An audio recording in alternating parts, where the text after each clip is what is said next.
I mean, is Cooper Rush worth 2.5 points? I would hope Quinn Ewers put up a decent stat line against Arizona State. If he didn't, we have a real problem. You can say the same thing about Creighton. Okay, they have the one good game against Kansas at home. When Toast talks about the kicking market, it's like some earth is flat shit. Andy, true or false, this is going to be a dog walking. Dog walking. This is my dog walking of the day. I think it's going to be very ugly. Dog walking. I think this is going to be ugly. Hey, get the sauce. What's up, everybody? Happy Saturday morning. Somehow had a profitable night. I thought the Blazers, those of you that are on Portland plus 6.5. You know what? Let me just confirm that I had a profitable night, because if I said that and I didn't have a profitable night, people will go nuts. Well, I'll go through mine. I had a decent night. I'll be profitable if UNLV covers 10.5. They're down 3 with like 4 minutes to go or so. But I was on the wrong side of Charleston Southern. That's all I'm going to say. And I almost cashed out all my books that had anything that had to do with college basketball for about an hour today. Unbelievable. But yeah, UNLV covers. And then WBC, Venezuela winner, Dominican Republic winner. And shout out to Team America. You know, this team, I knew there was something special about them. And then after what I watched tonight, 7 runs in the 9th inning to cover 9.5 for us. Choke If artist. this isn't the year, I don't know what is. Dude, Logan Webb just got smacked in the first inning. Christopher Sanchez got throttled. The NL West is just garbage. So yeah, because they just don't have the Dodgers. So yes, I did have a profitable day, barely. For This those is -2 now. Sorry. well, yeah, the injury. But yeah, I know, for but those of you that didn't see how the Blazers game ended, they were down 5. I had plus 6.5. They fouled with 1.2 seconds left. Made both free throws. We've all been there. Spoon, how was your night? Pretty solid night. 3 and 2 overall, up a unit there, and got to sweat out that Miami of Ohio future. They pulled it out, so very happy with the day today. Damn. So I had a profitable day, and sounds like I had the worst day of all 3 of us. All right. It's Saturday. We got a bunch of games to get through. Obviously, as always, there's going to be a bunch that you guys aren't interested in. I'll pull up CB Analytics, maybe talk about some stuff. But Arkansas, Missouri, obviously the lead story in this one is the injury. Some people got on Missouri plus 3.5 before the move. Yeah, I got them at 3.5 plus 122 as well. So I guess any inkling as to how to price Arkansas without this guy? Has it moved enough? Missouri minus 1.5 is the current line. Do either of you guys have any thoughts on that? No, I don't. I know. I mean, he must. I mean, I don't know why he's not playing. But what do you mean? Isn't he injured?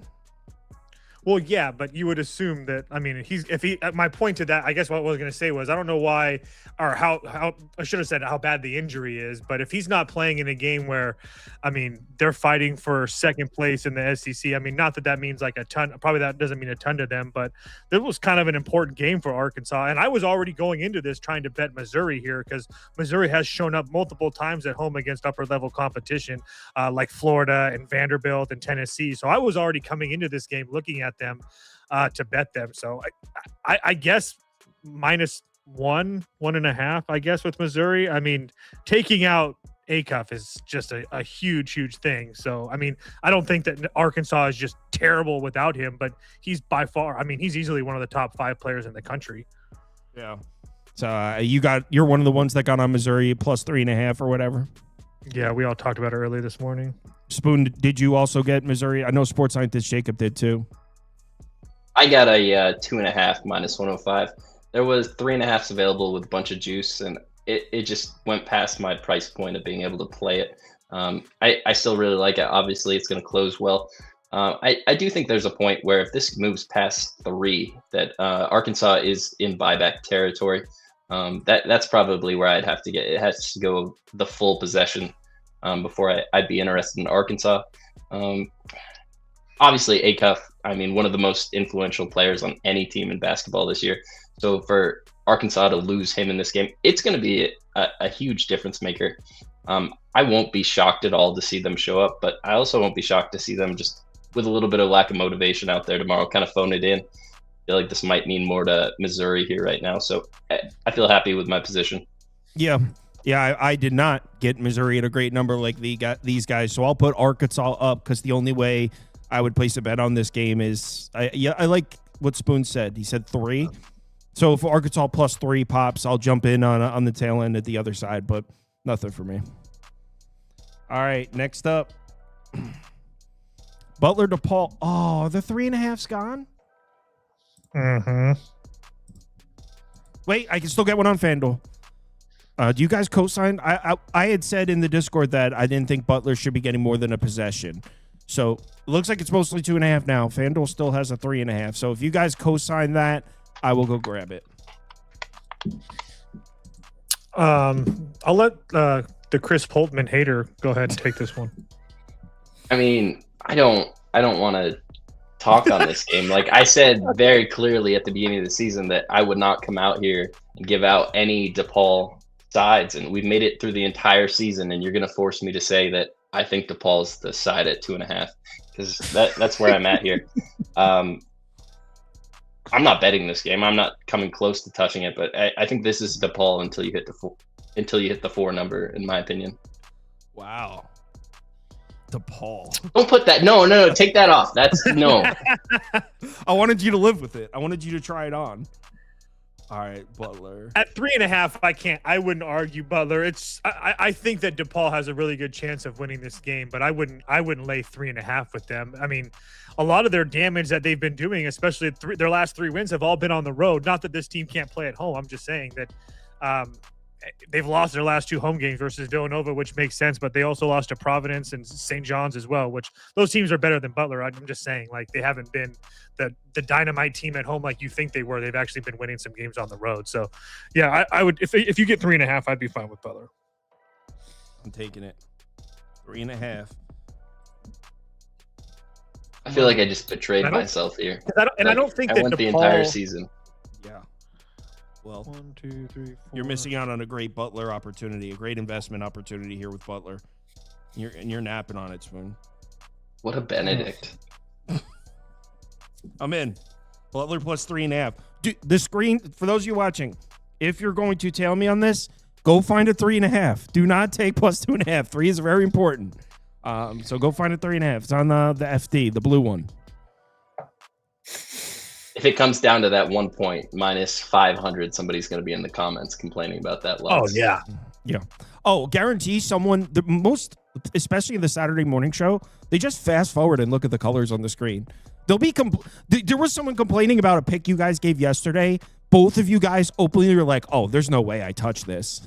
And they were complaining about that pick. Like, clearly you didn't listen to a word. Oh, it was the UIC one. And the guy was like, oh, he didn't want to mention. At least that was one. He was like, I saw that comment too. UIC killed. I think we were both on the and the guy was like, UIC oh, he doesn't side. want to mention it lost. I was like, dude, I said I didn't pick this game and I thought it was wrong. I didn't bet it. And somehow that turned into you saying it was a lock.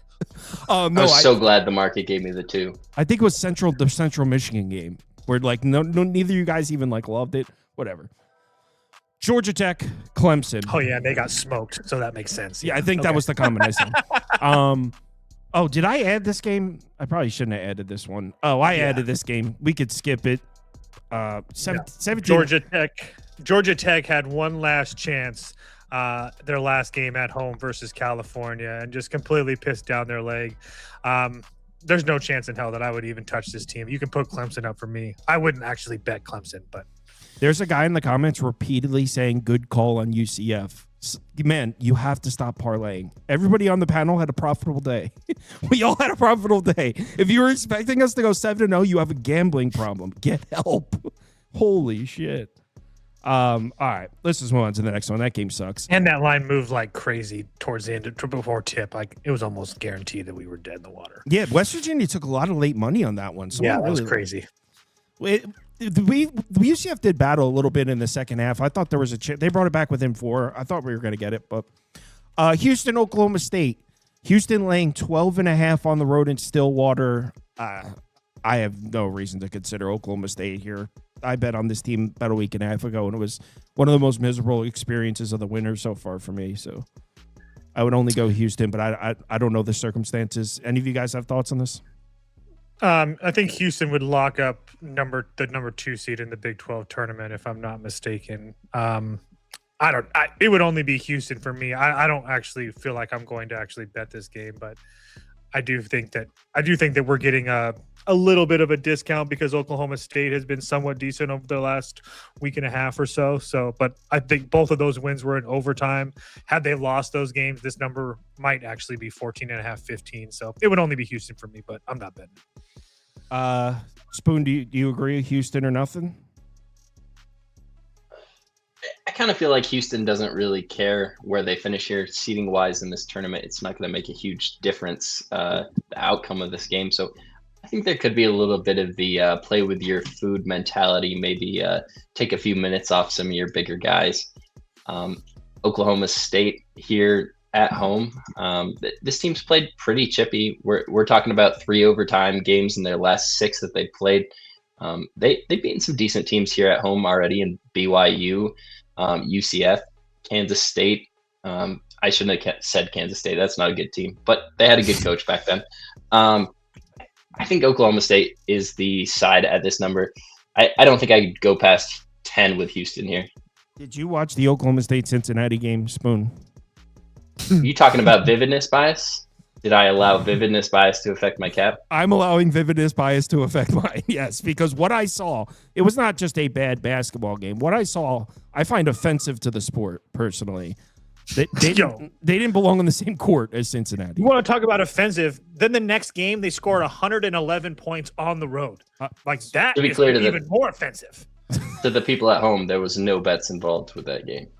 I did have a bet involved in the Cincinnati game. I might as well have just taken my money and set it on fire. To be clear, I meant with the game we just talked about. Oh, yeah. But still, to be clear, I could be easily offended and not bet a game. So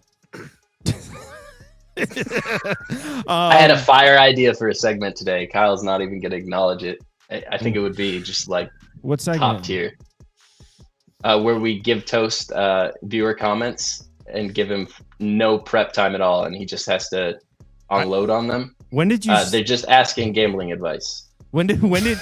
I don't remember you suggesting that. When did you suggest that to me? That's you. In the middle of the very long conversation. Oh, I missed that text. I didn't even see that. But all right. This number feels big, right? I know Virginia's good, but the Hokies are scrappy. This number continues to climb, too. It opened at 9.5. I feel the exact same way. We've had a lot of a lot of success betting this Virginia Tech team. Not trying to make a case that they're some world beater or anything like that, but we've had a lot of success there. They're in that group of ACC teams that's towards the middle of the pack, I guess. There's a whole bunch of teams grouped in there at 9-8 and 8-9.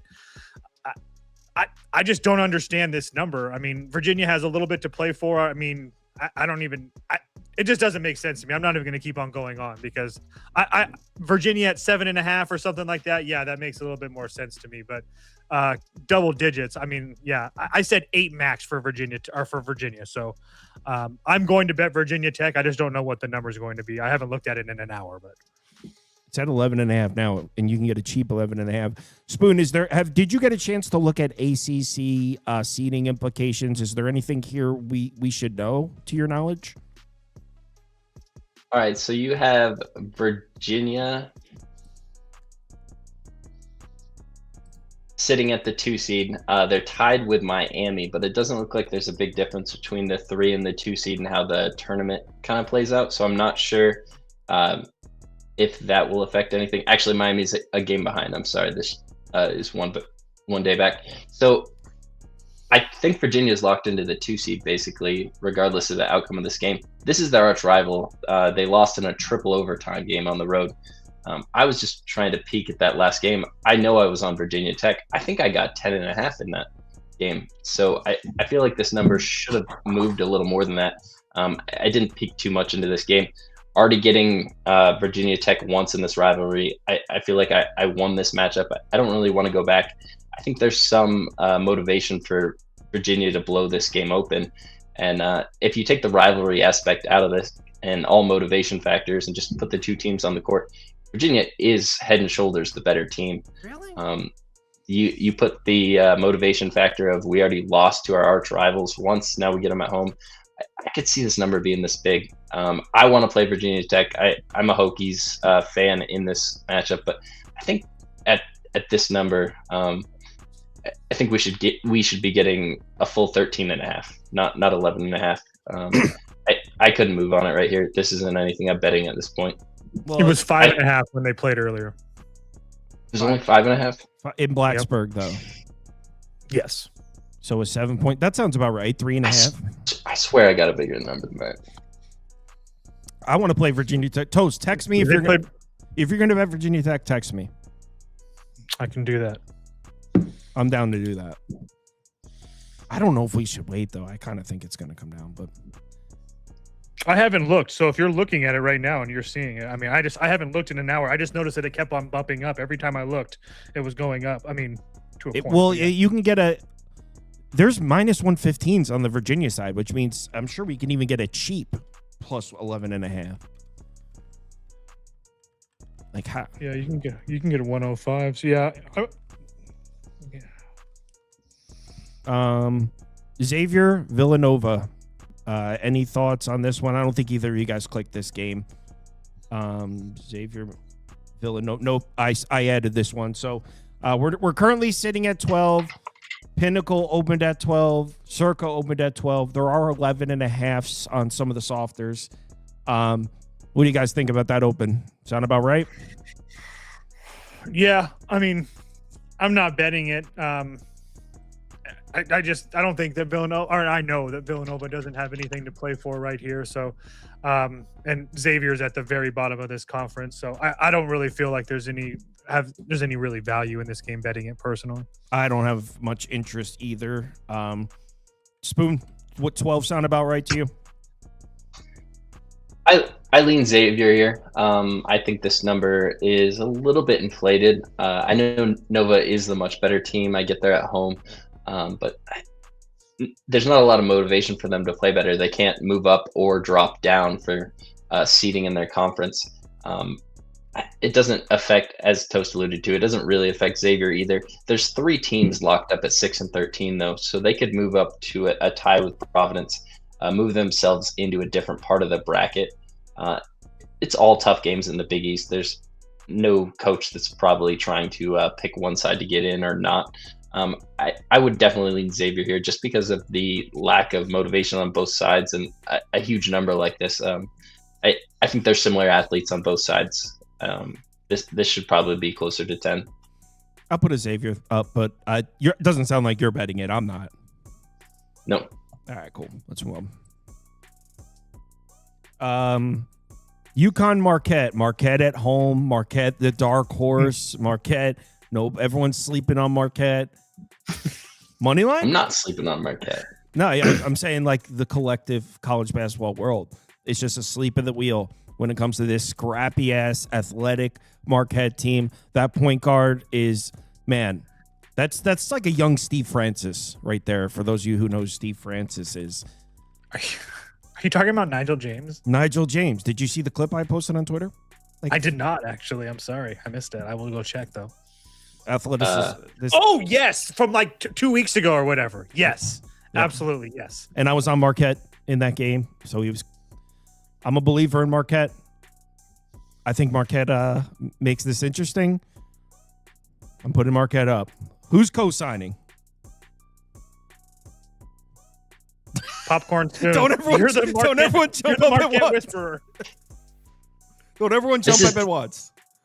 This is difficult. Like, Connecticut has to win this game. They want to have a share of the Big East Conference tournament. I feel like Marquette and Shaka Smart have kind of been a thorn in UConn's side over the years. I like Marquette here, but just the giant motivation of having the conference tournament split, especially with Pitino, I kind of alluded to the rivalry between those two coaches already. And I think it means a lot to both of them. I think they would like to have a split here of this conference. So when I rule out that Marquette can't win this game in my mind, I have a really hard time trying to back them because the Marquette team that I want to back is going to be fighting to the last possession and have a chance to win this game. The Marquette team I'm scared to back is going to get blown out by 15 to 20 points. And I feel like that's what's going to show up tomorrow. I don't have a huge edge in this game. I think this is hard to come at with just a regular numbers cap just because of the end of the season motivation split here. Marquette can also move up, get a little bit better seating themselves. No. See, you think the idea that because UConn needs this game that they won't fumble the bag, like they didn't. So just like what we saw with Miami here, like UConn has to go on the road, get a huge win that they absolutely need. It makes sense that this will be a tough game. I've watched Marquette more times than I wish I had seen this year. I backed them on some wins and I faded them on some losses, but this is not a team that gives me a lot of confidence, and I fully believe UConn can be in the Final Four, playing with the best teams in the nation. And I can't say anything close to that about Marquette. This is a team I'll look to back a lot next year. I'm not going to get involved. Sports scientist Jacob is in the comments. It is senior night. He said that like every game. There's a lot of senior nights, guys. Yes. So, all right, here, fine. the players actually stay. How many seniors do we have? We have Chase Ross and Ben Gold. Two decent players on this roster, but I don't see the giant get up. Fine. You guys don't like my pick. It's fine. I'm writing that down. Is that wow for the Ben Gold is a decent player? No, it was wow that you guys aren't seeing the board like I am. To not look at Marquette here and be a thorn in UConn's side, like you said. They're athletic. They can get to the basket. They can get to the free throw line. They're just an annoying out. And UConn could come in here needing this win. Why do you like the undertows?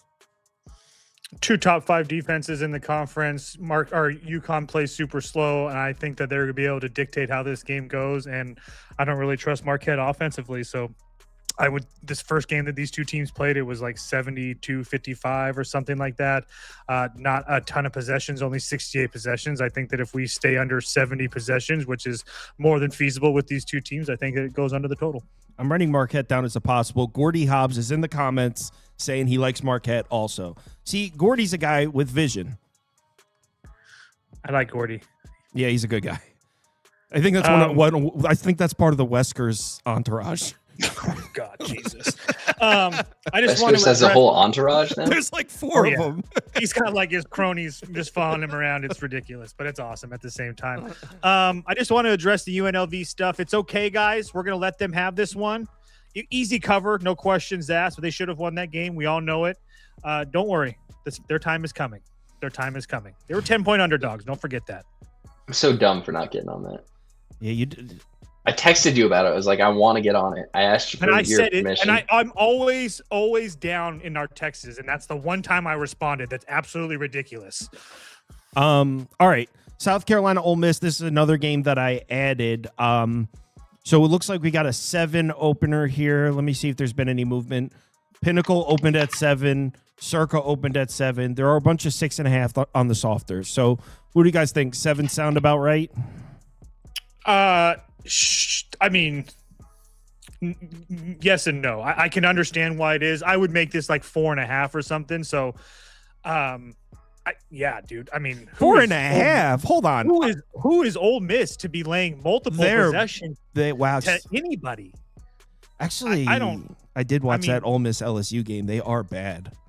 I mean, it's not. I mean, yes, South Carolina is very bad as well, but they just got done playing Tennessee, Georgia, Kentucky, Florida, the Dentist, Alabama. I mean, obviously these guys are playing the same types of teams. My point is that I just feel like these teams are extremely even. And yes, Ole Miss has played a little bit better over the last couple weeks, I guess, than 2 games going to overtime. But again, you shouldn't. That's not a team you should be laying multiple possessions with in any way, shape, or form. Do I think that Ole Miss wins? Yes. But should you? Again, I'll reiterate the point. Should you be laying multiple possessions with them? Absolutely not.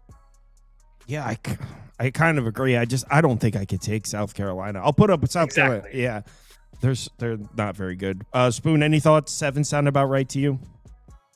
I reflect your thoughts here. I think this game should be under a 2 possession. So like 6 is definitely the hard cut for me. I think it should probably be like the 5.5. Lamont Paris, really good coach. in my opinion, played awful basketball in conference play. This roster is not great. Doesn't have a lot to work with the South Carolina NIL budget, and it's reflected. But I just don't think this is a spot where they just give up at the end of the season. All the players are still coming out there healthy every game. I have a lot of respect for Chris Beard as well. Also, not having a great season, but we look at this. 2 of the last 3 games they played have been overtime games. Like he's not running away from anybody. They're 4-13 in conference play. This is a team that should be, if they're a favorite, they should be between 1 and 2 possessions tops. It shouldn't be 3 possessions unless we're talking about a low major. So I think just on the number alone, it has to be South Carolina. Is it enough for you to take a swing? Do you want me to help? You want me to put a cherry on top? Wesker says you can't blame South Carolina for getting sandblasted by Todd Golden a couple times. What is his obsession? I'm not even going to get into Wesker's Todd Golden. You guys, neither of you guys are betting this? No. All right, let's move on. I kind of think Spoon. I feel like it is going to come down to 6.5. There's a 7 available. Looks like mostly everywhere has come down to 6.5. I kind of want to take that. What's the best number on the 7? 7 minus 110 Caesars. Let's do it.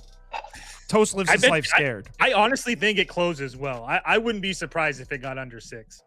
Yeah, let's take it. Plus 7 minus 110. The gold one, Caesars. It immediately autocorrects me to say South Carolina State because that's the team that I interact with on a much more frequent basis. You should see some of the baseball names that I have in my phone that it autocorrects. Oh my God. It's so annoying sometimes. All right. South Carolina plus 7. Let's go. I'm in.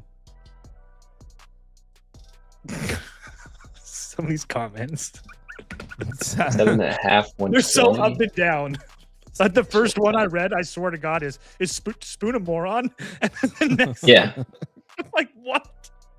One time, it was like 2 days ago, on the same exact video, someone commented, Spoon sucks. I've been fading and cashing. And then someone else commented, Spoon's the best one here. He's the only one I tell. The same day. I would love to see anybody that's tried to fade me for the entire season and just how they've done. It would be just a fun card to look at. I always have that tracked, by the way. That I'm telling you, it's a good. My spreadsheet, I have it. I wrote script, so it automatically calculates if you took the direct other side. So when people say that, you can be like, "All right, here's your record." And they're like, "Oh shit, I was lying." Could you imagine trying to fade the like Miami of Ohio perfect season and just going on the opposite side of every single one? What was their record against the spread? It was very good, right? Like 20. So towards the end of the season, they kind of fell apart. Those last like 3 or 4 games, Skaljak had an injury, their starting point guard, but outside of that, they were destroying the spread. Yeah, I think they were like 23-6 against the spread. Yeah, they were one of the best teams in the country against the spread. Next up, Arizona State, Iowa State. No one selected this one. We don't have to spend any more than a few seconds on it. Iowa State laying 15. Iowa State's kind of a team I'm looking at to buy low on in the Big 12 tournament.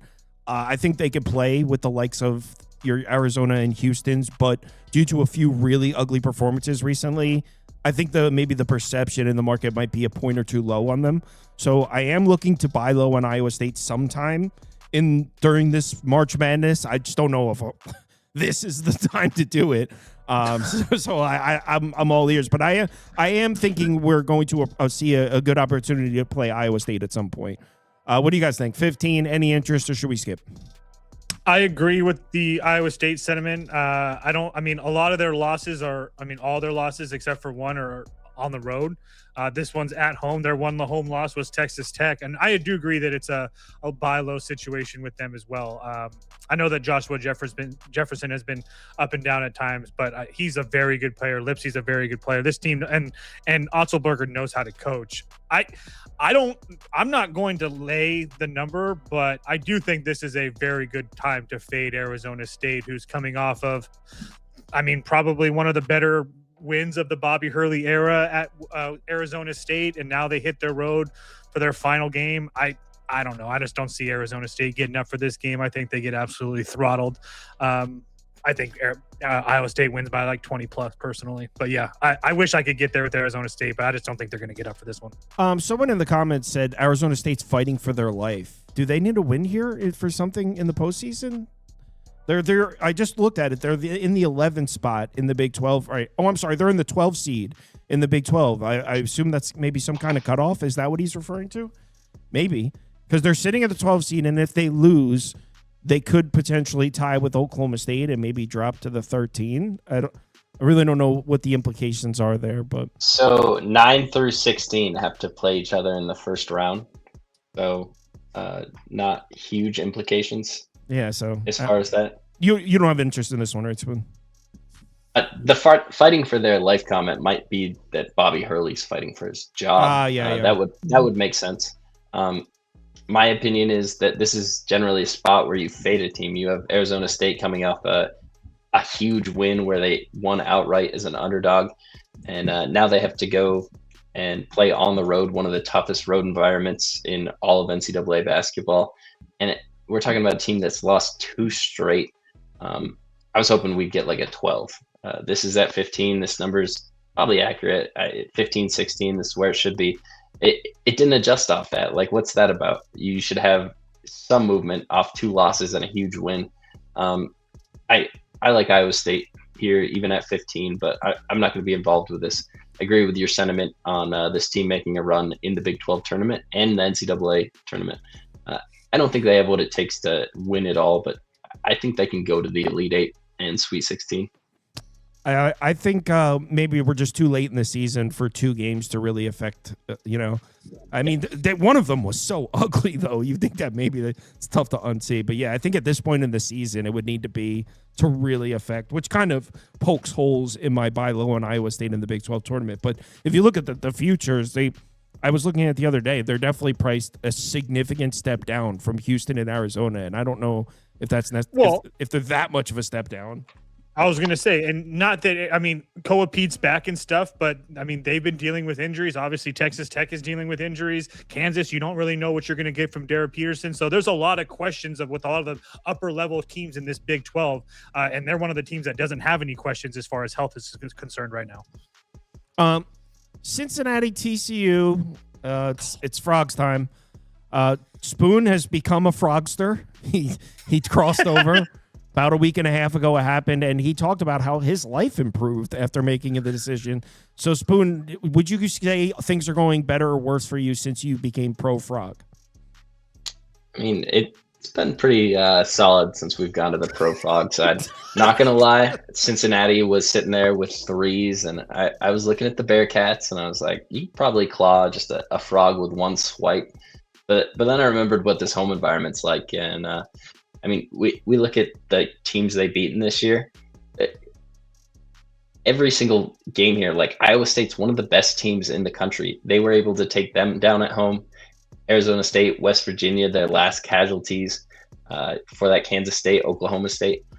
I think Cincinnati's going to have a hard time winning this game.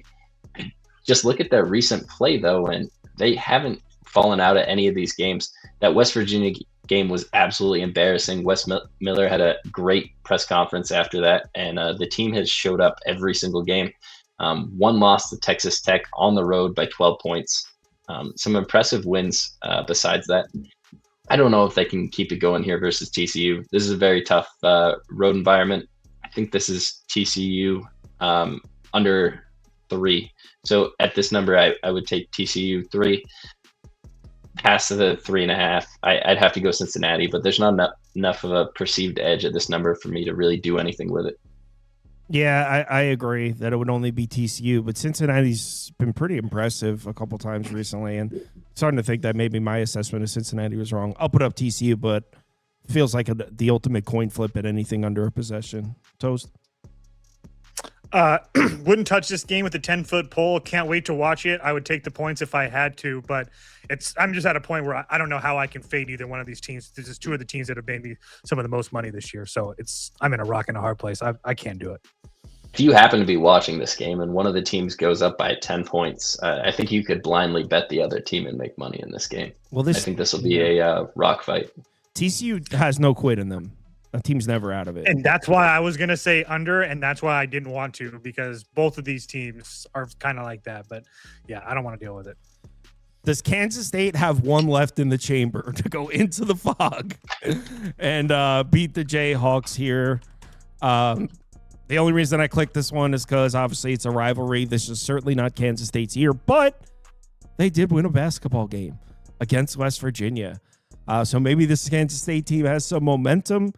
This is it for Kansas State. I would imagine they don't have much hopes of winning the Big 12. So this is it. Beat Kansas in the fog, and I think they could say, hey, we made something out of this season. Any reason to consider Kansas State here, guys? You agree with 17? Yes, I would lay 20 with Kansas and feel comfortable. I didn't actually bet it, but Kansas should absolutely destroy this team after 2 embarrassing West Coast losses and now coming back to the fog versus a Kansas State team that won one for the Gipper against Baylor, and then they got lucky against West Virginia, who had been falling on their face for the last 2 weeks. They're going to get destroyed, in my opinion. Sports scientist Jacob is in the comments saying he laid the 16.5, and it's senior night. Spoon, any reason to consider Kansas State here, or would you just Kansas or pass? Yeah, definitely Kansas or pass. This team's coming off some pretty brutal play here recently. A loss to Iowa State. They followed it up with a win versus Oklahoma State. Then a loss in 3 of their next 4 games. Sure, they beat Houston in there, but this isn't the level of play that Bill Self expects from this Kansas team. Here at home in the fog, they're playing a regional rival. I expect Kansas to show up, absolutely blow them out. There's a small chance Kansas can get a 4 seed, which gets you an extra bye in the Big 12 tournament. It's unlikely, but so there's no there's no reason I think they would no show at all. But at this number, it's definitely still Kansas under 20. Sports scientist Jacob reiterating that is in actuality it is senior night. Yeah, I wasn't calling you a liar. I was. He's like, it really is senior night. No, I know. I believed you. And just for the record, they played Kansas State on the road. They won 86-62, and Darren Peterson didn't play a minute. Speaking of no-shows, let's talk Louisville basketball. Wow. Let's talk about them. I don't know what to do with this team. I don't know how to price out this game. I'm all ears. This team sucks. I bet Miami at plus 100 when the line came out. I'm done asking Spoon his opinion on Miami. I know they're a good basketball team. It took me the whole year to figure it out, but this team is good. They continue to play over. I say over their heads, but I don't even know if it's that, because they're 13-4 in conference or 24-6 on the year. And you're facing a Louisville team that I don't trust on the road to save my life. I don't trust Pat Kelsey to save my life. And Michael Brown might not play, or he's really dealing with an injury. Regardless, even if Brown was in, which he's probably not going to be, or he's definitely not going to be 100%, I would still be on Miami here. We would probably just get a little different number. But yeah, I bet Miami at plus 100 when it opened. Yeah, I mean, I minimized the wrong thing.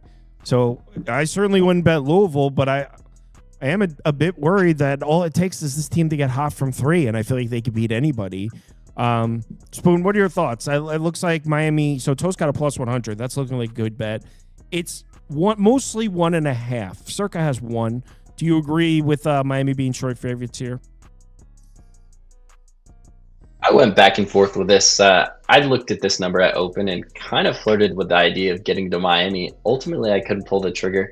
I thought of the 19 separate times that Toast asked me if I thought they were a good team, and I realized that was because there was a lot of question marks around there being a good team. And if you look at their record from right now, it looks like they're awesome, but there's a reason he asked that question so many times.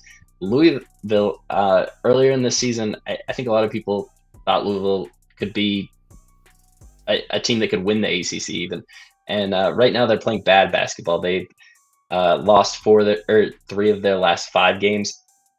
I think this is a spot where you're going to have some motivation from both sides. I think if both teams play their best game of basketball, Louisville comes out on the good side of this. Miami's at home, so they should have a little bit more value baked into it. I didn't feel like I had enough of an edge to move on it. I still wanted to get to Miami and it just went back and forth so much, so I had to lay off it. I just put an over up. Chum Bucket Bets, our resident Louisville, is in the comments. He said, Yum Center Energy traveling to Florida. Get right. Get out of here. He says, and then he goes on to say, I'm from downtown Louisville. Cards basketball is the 8th wonder of the world. Sounds like he's coping a bit with some of the things that have happened this season. And honestly, I wish you the best, Chum Buckets. I hope you guys have a nice little ACC tournament. Do you think he's trying to steal a secret recipe from the Yum Center? I was just reading his. I'm just a messenger. I think it was the same person, but they kept on saying Brown's out. He said he wanted to play their last game, so he probably gives it a go, but I don't know. All right, next up, SMU Florida State. Toast, you're going to keep betting this team? This team keeps winning? I know they didn't cover the -1.5, but you got on money line early, so you won your bet. Yep, and guess what, guys? We're doing the same damn thing again. I got -104 on the money line. Continue to say that this Florida State team is one of the teams that nobody seems to talk about. I think it's because they play in a kind of a weaker ACC, but really since an embarrassing loss at home where they lost by 1 to Wake Forest in middle of January, this team has been absolutely on fire, and they did lose a game to this SMU team on the road by 3 in a game where SMU got into a big lead early within the first half, or in the middle of the first half, and never kind of looked away. I think that Florida State gets their lick back, not to mention the fact that SMU was playing good basketball at that time. They're not playing good basketball right now. They've lost 4 of their last 6. They had a random lucky win against Louisville, and then they beat teams like Notre Dame and Boston College. So I had Florida State -2.5 in this game. I do think they should be close to a full possession favorite. Florida State's the winner. This is the worst pick you've made on the show so far. So, look, I was on board with your Florida State hype train when they were getting priced as when they were getting priced as a bad ACC team. They were getting priced as a bad ACC team. You kept betting them. I agreed. I even bet it with you a couple times. They're now favored over SMU, who is not a bad ACC team. So we've gone too far now. Now we sell our Florida State stock. We play on SMU here. Is there a +2 available? BJ Edwards, best player on the floor. No, there's no +2 available. No, he's hurt. BJ Edwards is hurt? In a row. Yeah. That's why we do the show. I can't verify that he's injured. I can verify that he's missed 2 games in a row. And to me, that screams injury. I didn't spend enough time looking into this game to properly cap that, but I started to look at SMU with you here, and that stuck out for me. Thought it was a nice buy low coming off 3 straight losses, but that 2 losses in a row kind of makes sense to me, knowing that their best player is kind of out. So I still think at this number, it's Florida State. I initially looking at it, I was like, this has to be a buy high on Florida State. Look how they played. They're sitting here 9-8 in conference after the 1-6 start they had, and it still feels right to me. So not going to move in this game. Florida State lean. Yeah, I can't find anything that indicates he might be coming back. Damn it. I searched on Twitter, just look at recent tweets about BJ Edwards to see, and I see someone replying going, BJ Edwards can have my ankle. All right, let's move on. I won't be betting. You just found out what he has. He's got an ankle injury. Yeah, and one of the fans is offering BJ Edwards his ankle. That's a good fan right there. Good for them. Vanderbilt, Tennessee. I mean, if you wouldn't give at least an ankle for your favorite basketball team, you're not a fan. You should just. I would not give an ankle for the Knicks to win a championship. Is it like a permanent giving, or am I accepting an 8 weeks? No, you got to trade. You get the bum ankle in return. Like a permanent bum ankle, or like, or like his. I mean, you can rehab it and stuff. It's just gonna take a while. Nah, I'm not giving my ankle away. I don't like. I would do that for a Padres World Series. Confirmed, not a Knicks fan. Kyle Kirms. I just wouldn't jeopardize my personal health. Vanderbilt, Tennessee. So first glance at this one. Proving my point. First glance at this one. This is a rivalry. We all won with Tennessee in the first matchup. We all had. Oh no, Spoon had Vandy, I think, right? Were you with us on that? It's been a while, but I'm a Vandy fan. I might have been there. I might be down. I really don't know because I also like Tennessee. I've been on them quite a few times this year. No, you're a Vandy stan. There's no I you think like he Tennessee is. too. I think he is a Vanderbilt fan. I've noticed he always takes them. And What's the date? I'm gonna find it. I'll see what I was on. I know that me and Toast had Tennessee money line. It was one of my biggest bets of the day, and they won like an awesome game. First reaction, I kind of think Vandy gets their shit back here. I want to lead story. The best player for Tennessee is going to be not playing Nick Ament, who's like their NBA type player, 6'10". What are we doing? The do-all. So what are we? Why are we not betting Vandy then? You were gonna say. I was gonna say it's only be Vanderbilt for me. Yeah, I don't really have an interest betting this game. I personally do not think Vanderbilt's a very good basketball team, so that's why I didn't bet Vanderbilt. But regardless, and as what Trevor would say, Tennessee got their injury bump game last game with Ament being hurt, so now they're going to be down for the count. So we're post bump. Correct. I just took Vandy. I'm also going to sprinkle the money line. Yup, I'm in. Vandy. Spoon, are you with it? Yep, hitting the button now. Vandy was -3 in that first matchup. Seems like a little bit too much of a move, in my opinion, when you factor in that injury information. Both very good teams. I think Tennessee's peak defense could really give Vanderbilt issues, but I think missing a player could throw some into that. I'm going to take a 4.5, 115. Is that what you got? I'm sorry. I got 4.5, 115, and money line plus 150. All right. That was Duke Miles' first game back, too. He's only gotten better. Sam Miller says, Kyle Anthony Kirms. You wouldn't give up your ankle to Brunson for the NBA Finals? Well, decent guess on the middle name as far as the Italian middle name, but it's not Anthony. But you're close. It's an Italian middle name like that. When like Italian dudes, they all have like one of 4 middle names, and it's one of them. Anthony's one. Mine's one of them too. Is Peter one of them? What the Italian Peter? What's wrong with you? Stanford NC State. Peter. Stanford NC State. NC State -9. I mean, what does that mean? What are you laughing at? I got 6.5. Damn, good bet. Yeah. You're not at all worried at how pitiful. Nope. Okay. I digress. What would I be worried about? Oh my God! Talk, yo. Oh, sorry. Stanford, I thought you were saying something. I was adjusting my Trying to camera. fix the camera. I know, but I wasn't looking at the screen. I had something pulled off. Or pulled up. Sorry. You beat Clemson by 3 points. I wasn't trying to talk.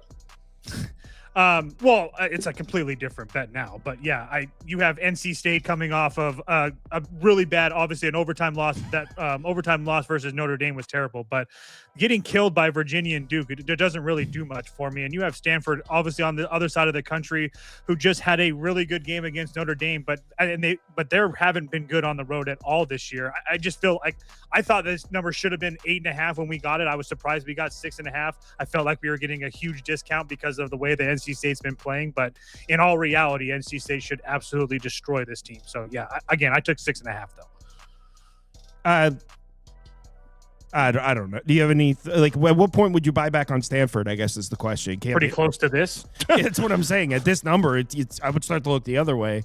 But I don't have any thoughts. Spoon, any thoughts on this one?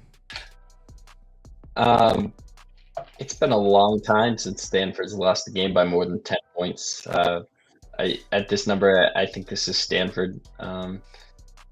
Probably make this closer to where it opened, but I don't feel the conviction involved to fade the line movement here. Some sharp people made that number move. I don't really want to get in front of that.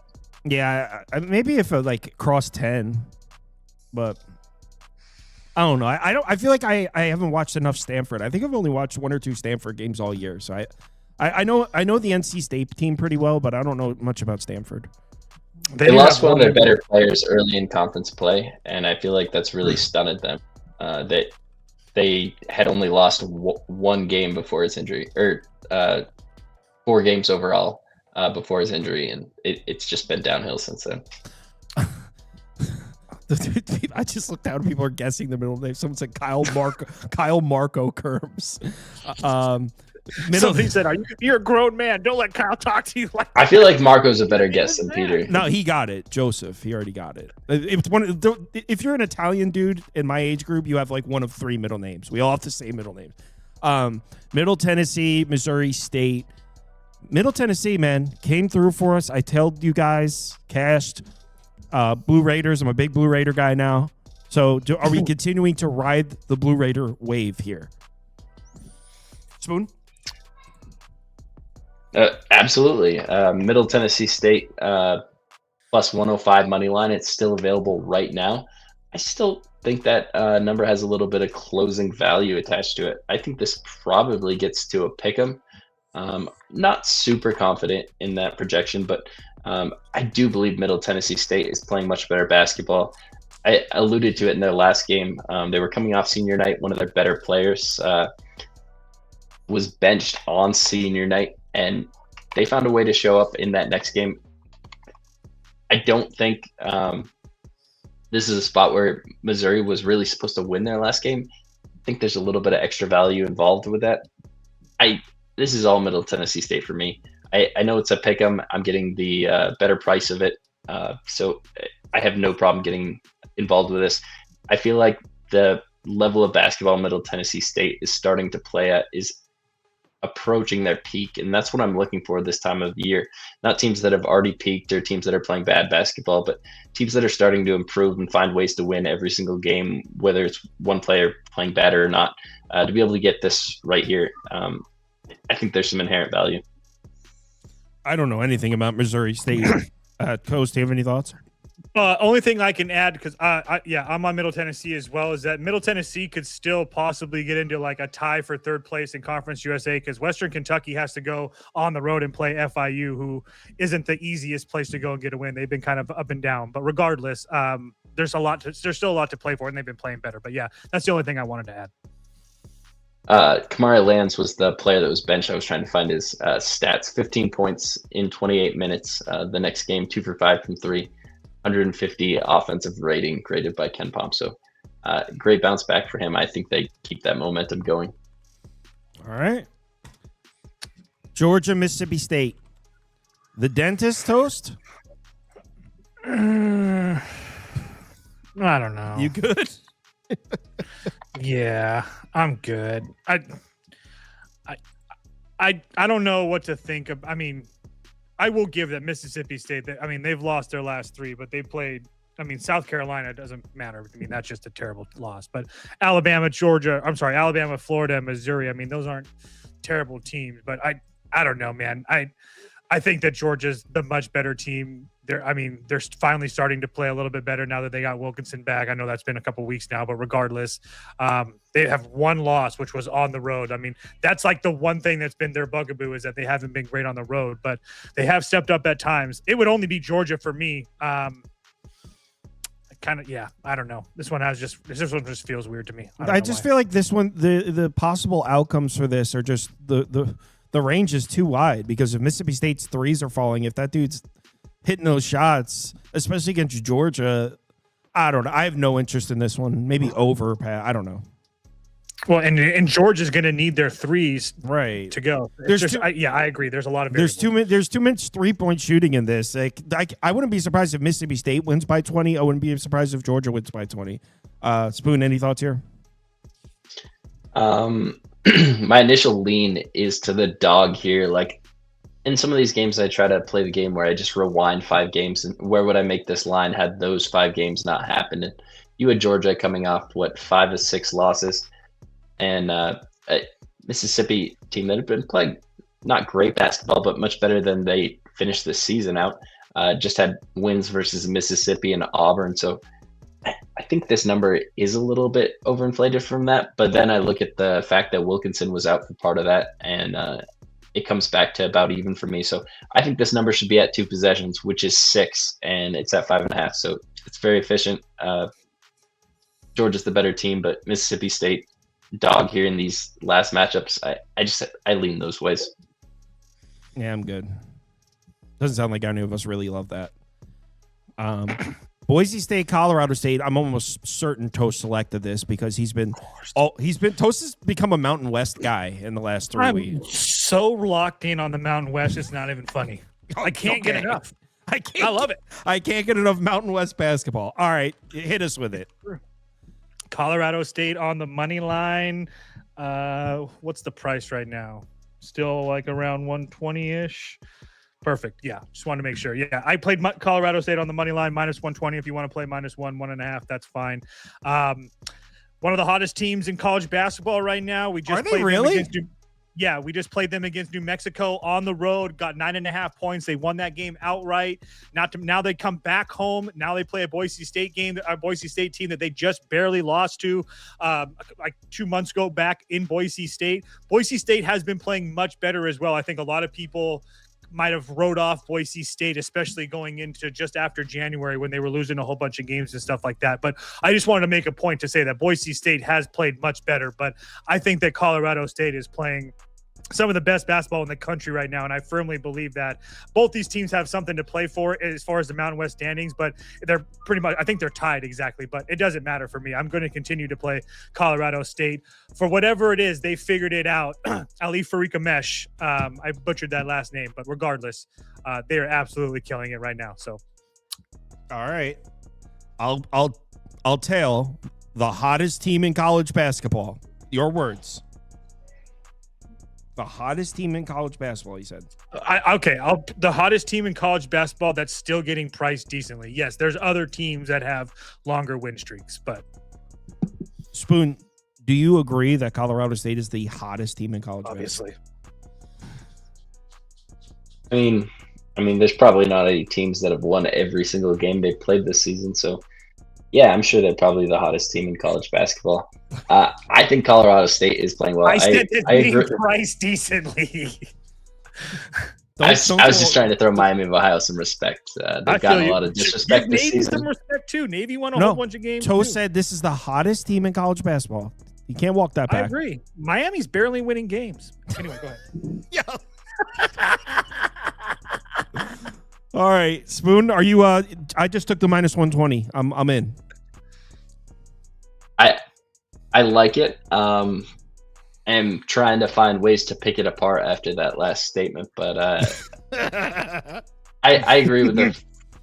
The hottest team in college basketball. We're in minus 120 money line. We're betting on the hottest team in college basketball. So Boise State has had issues on the road all season. We go back to their only environment away from home to start. They went over 2. Then their first true road game versus Nevada, they lost. Second true road game, they lost. Third true road game, they lost. They finally got one versus San Jose State. But, I mean, every true test on the road has not gone well for Boise State outside of Fresno State. I think Colorado State has what it takes here. I like that money line. I'm going to price shop around. I don't really like laying the 120, but I might do that. I'll see if I can find something at 110 as a -1 possibly.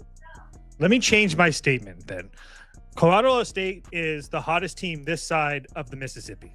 How's that? Now everybody wins. This side, so the west side of the Mississippi. Yeah, I think Ohio's on the other side.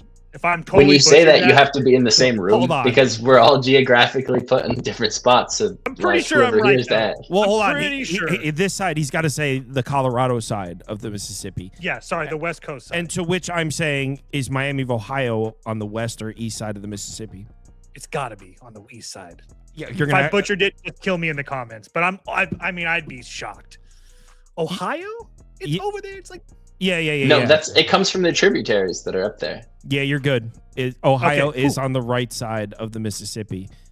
It actually looks like the Mississippi River does go through Ohio. Those of you Ohio folks out here, tell us about the Mississippi River. Does it go through your state? Leave a comment. Tell us about your experience at the Mississippi River. All right, next up. Florida, Kentucky. Wait, real quick, Kyle, you played the 120 in this game on the money line? Yeah. All right. I'm just still price shopping. I'm just looking around. Wanted to be clarified. Sorry.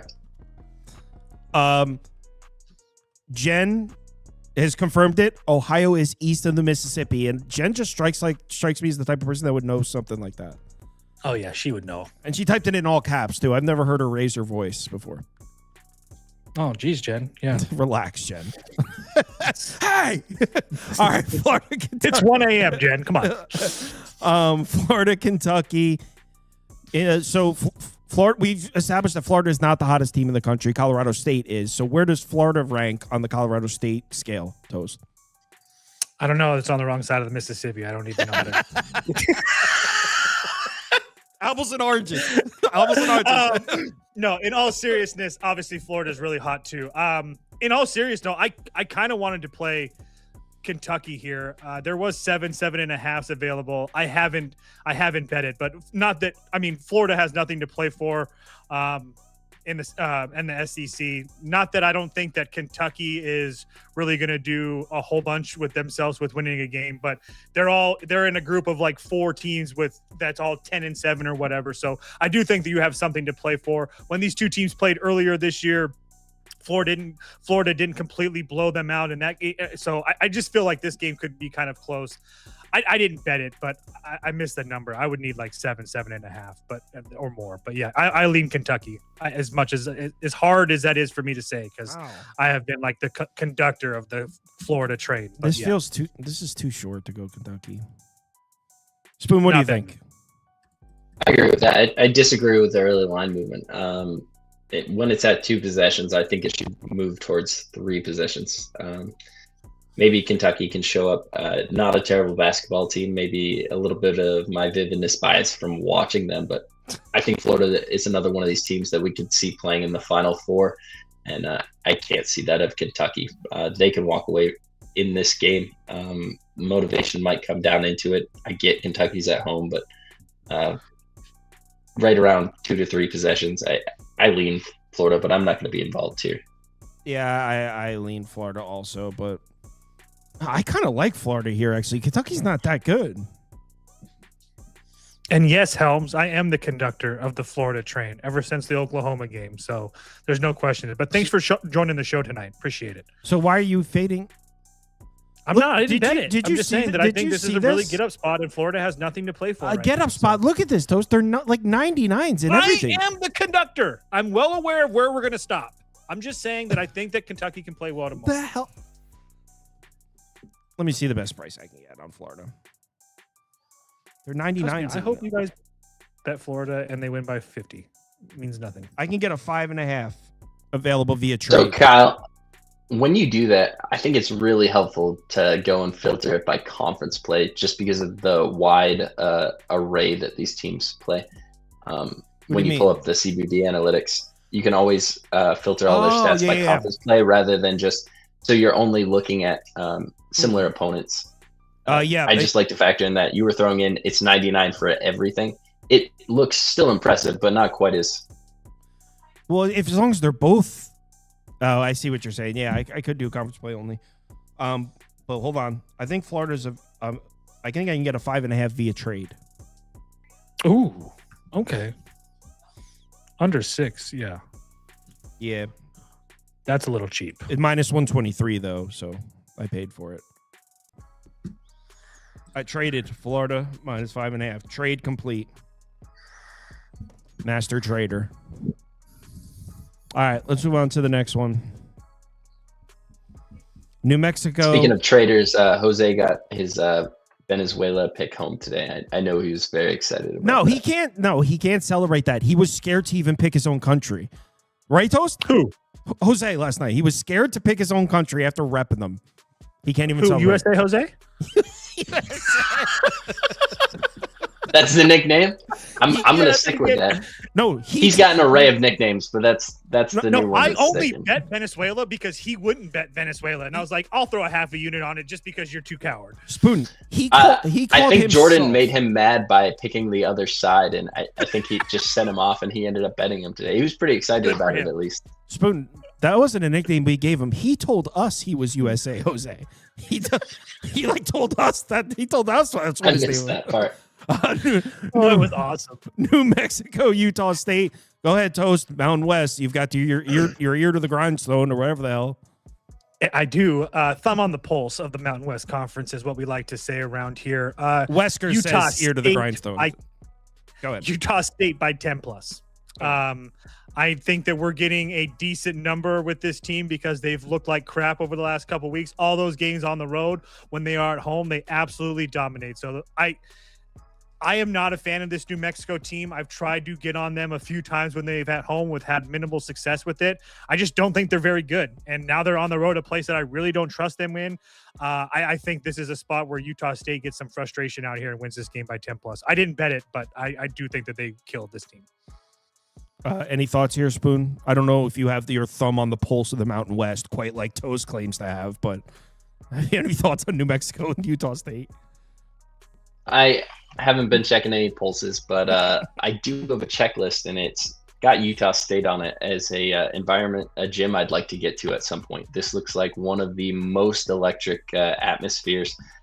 I think coming off an absolutely embarrassing loss to UNLV, 92-65 on the road, that this team shows back up at home. We look at their last 5 games. They beat Boise at home by 20 points. They played Grand Canyon. They beat them by 5 points, a really good Grand Canyon team. And then what have they done on the road? They've lost all 3 games. They come back to that electric environment that I was alluding to, and I think they show up. If they win this game, they win the conference. Almost positive, double checking some stuff here. They do. San Diego State won tonight. No. So all Utah State has to do is show up and win tomorrow. I don't think winning is going to be enough. I think they're going to do it in impressive fashion. This is something I'm kind of close to betting. I have not pulled the trigger though. It's 7.5 everywhere. It's 7.5 Pinnacle, Circa, every single softball. It's all 7.5. Market seems pretty comfortable at 7.5. So you guys think there's a chance it moves up?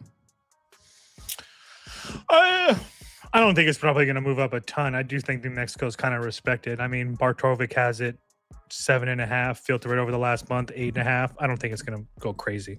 I'm not going to tail, but I'll pick Utah State for the show. I didn't bet it. Yeah. Okay.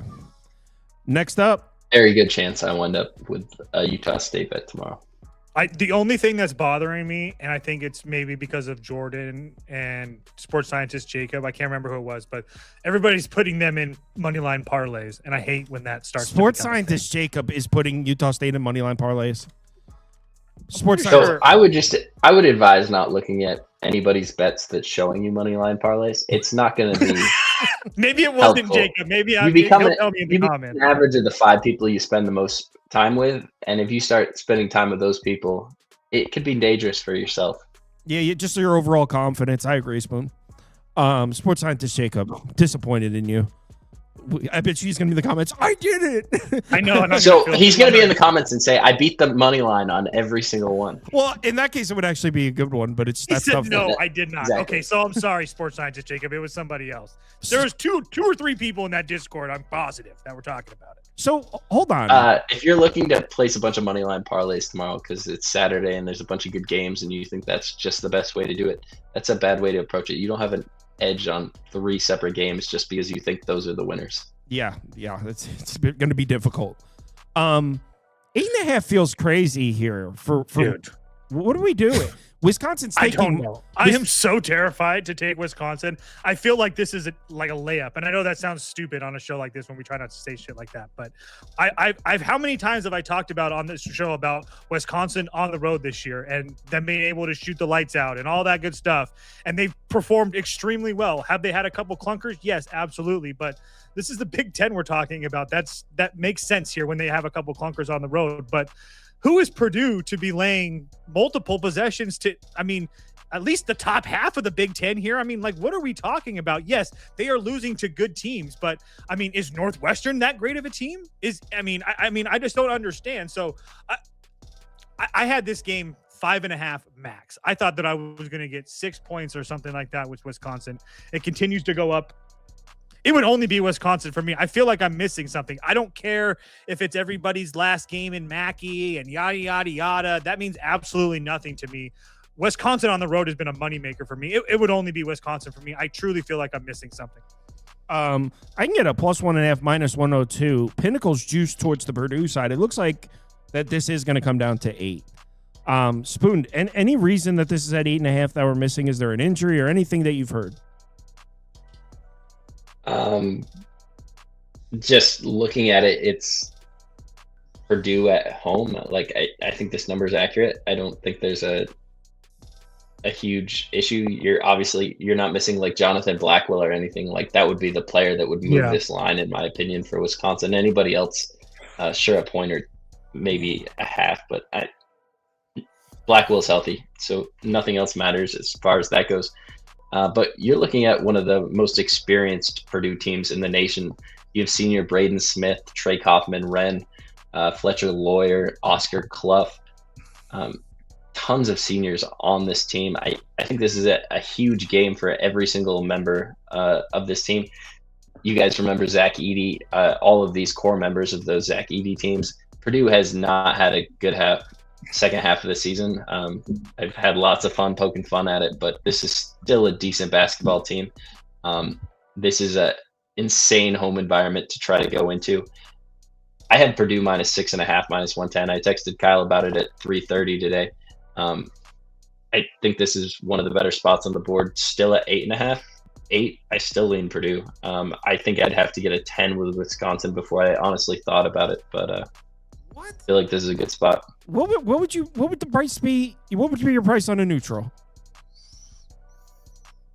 I'm not baking a neutral in when you have the most experienced Big Ten team with 4 huge seniors playing on senior night in Mackey Arena. Well, that's what I'm saying. We could talk about how much we allocate for that after. I was just wondering where you would put it make it at a neutral. Like, isn't it like -4 to -5 Purdue, I think. I'm betting Wisconsin. And let me see what they were. When they played in January on the road, Purdue was -5 for whatever that does for anybody's fancy. So I was short with my projection there. Yeah, Wisconsin looked terrible back then. But yeah, I know. Sense. I was just trying to give a little. And Purdue's looked terrible since. Yeah. I was just giving context. I didn't bet it. I was just saying that price from back then doesn't just surprise me, because I think it should be a red flag that I'm the one backing Painter. Is that a fair point? I don't think so. That's a fair point. It's people love senior night. I'm the guy that's come on here and faded multiple senior nights. Spoon, you're a senior. Not always winning, it's but okay I've tried to. It's okay to admit you're a senior night guy. Sports scientist Jacob, also a senior night guy. Senior night guys. That's if a you good. call me a good Pitt guy t-shirt. next, I'm gonna end this guy. stream. Pittsburgh, Syracuse. I added this one. We don't have to spend any more than a couple seconds on it. Do you guys have any interest at all in Pittsburgh, Syracuse? It looks like it's at 6.5. Actually, Circa's already moved up to 7. Circa opened at 7. I'm sorry. Zero interest in any way, shape, or form. Any interest, Spoon?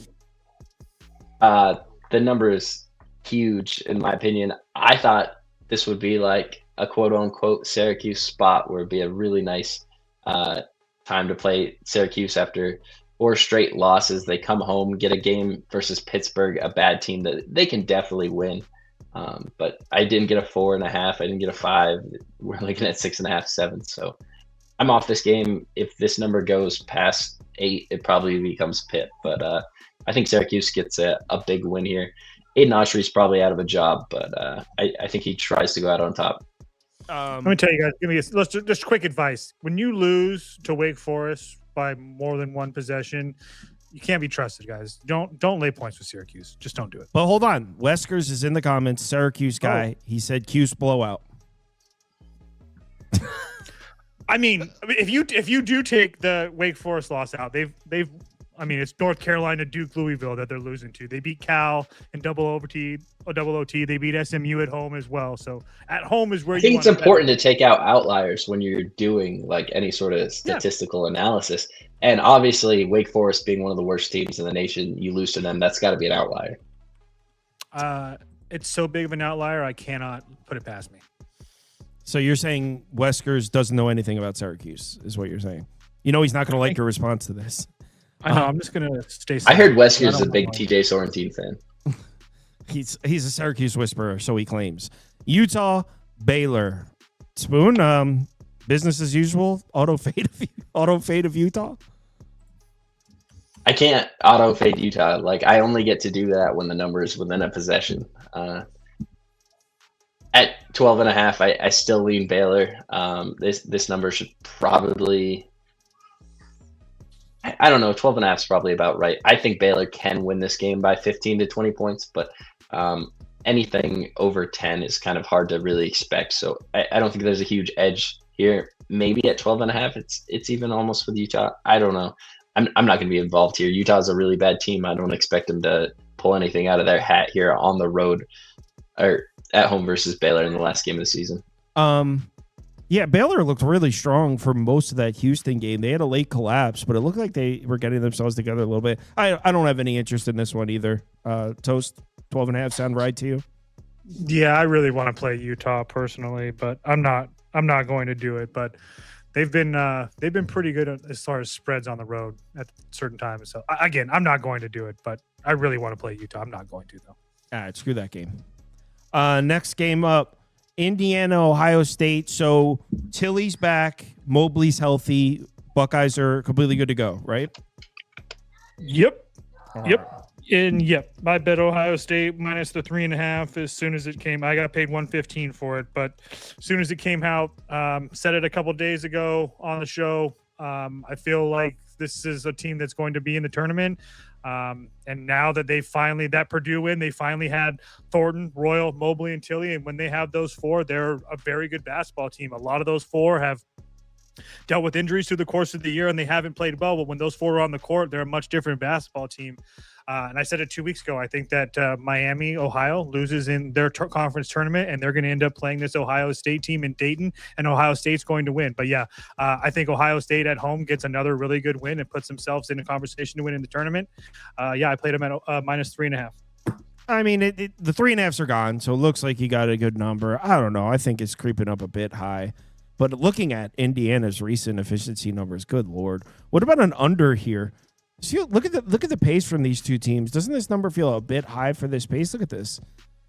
Mm-hmm. In the last 5 possessions, Indiana's averaging 59.2 possessions per game. Ohio State 61.7. Two of the slowest paced teams in college basketball. I don't trust either offense. I know Ohio State's offense has picked up a little bit, but doesn't this number feel a little bit high, Spoon? I know you're not really big into totals, but 149.5 feels high for what should be a very slow paced game.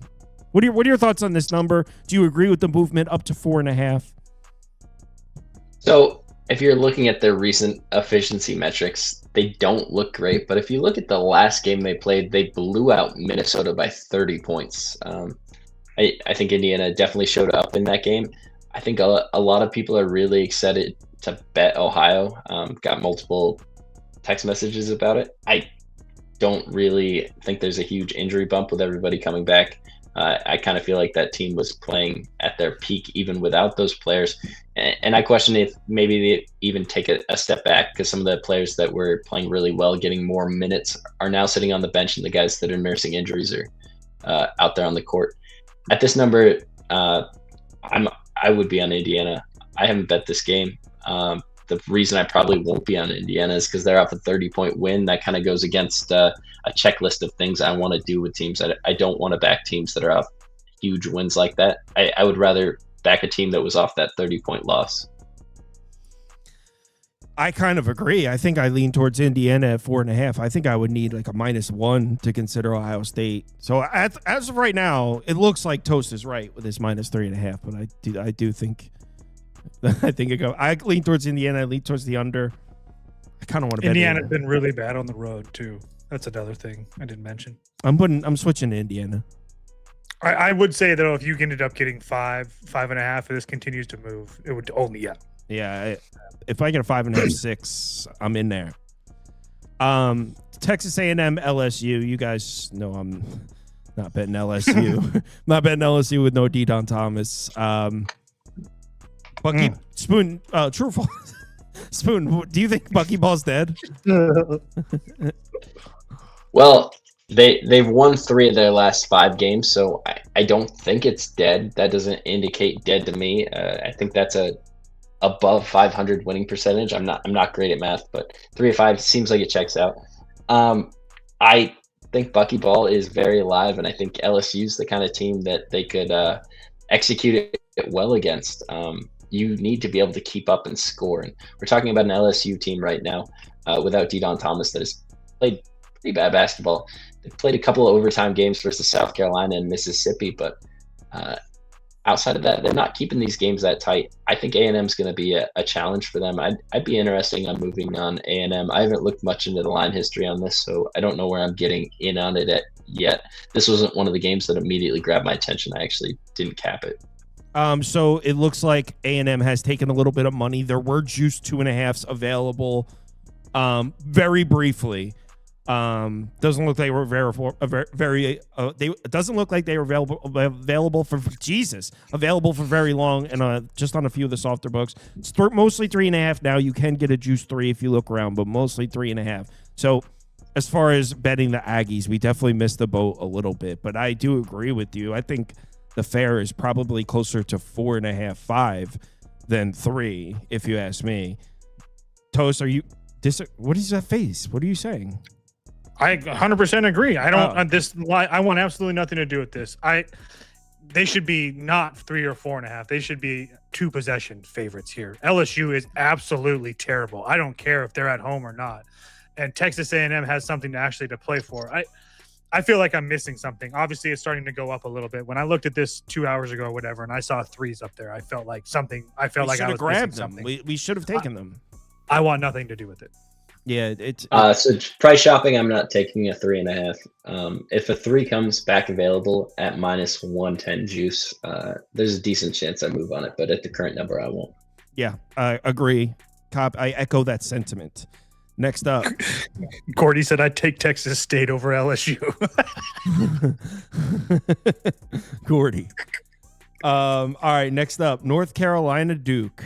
Well, Tar Heels not getting much respect in market here, but I mean, it's hard to argue with Duke's recent performance. Obviously, these two teams, North Carolina beat Duke. It was awesome. We were all in North Carolina. The way Duke's looked the last few games, it's hard to consider stepping in front of that train, but it also looks like the market might be on top of this. So, Toast, do you think 17.5 is an efficient number? No, it's not efficient. Yes, I am well aware that North Carolina is dealing with injuries and Caleb Wilson's not going to play. Awesome. So this number was 5.5 the last time they played, and you're telling me in Chapel Hill. And that's my point, though. Him and a venue change is worth what? 11 points? 12 points? Get out. Get out. Well, hold on. Not betting this. Duke's also been upgraded in market since then. They're beating the piss out of teams. Great. If you can find me 12 points between them playing late, the injury, all that stuff, congratulations, lay it with Duke. But this number is absolutely makes no sense.